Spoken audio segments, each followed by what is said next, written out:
Hello, today I am making nachos with tortillas from Mama Lupe's low carb tortillas.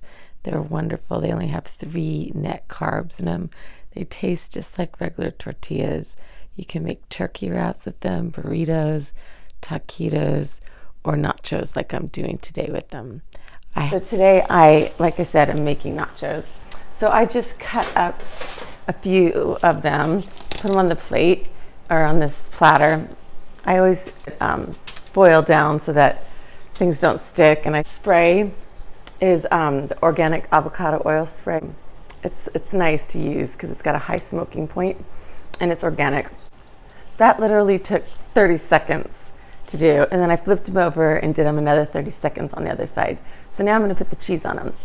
This cheese that I made from sheep, not cows.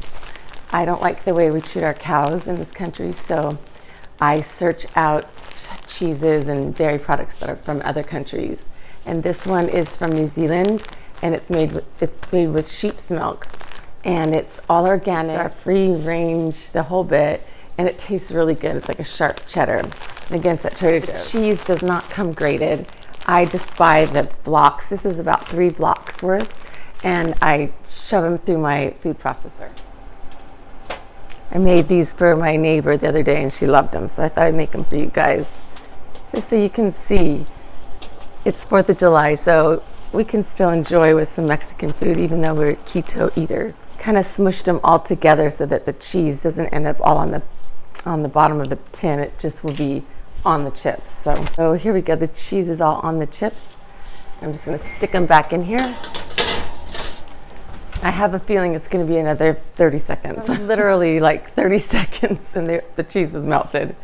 So now I'm going to enjoy them with some guacamole, sour cream, and salsa. Soft. This I'm really impressed with. I've never had it. It's adobo salsa from Whole Foods. I've had it other places, but I've never had it at Whole Foods. Really, really good. And the guacamole was excellent as well from Whole Foods. So I definitely recommend both of those.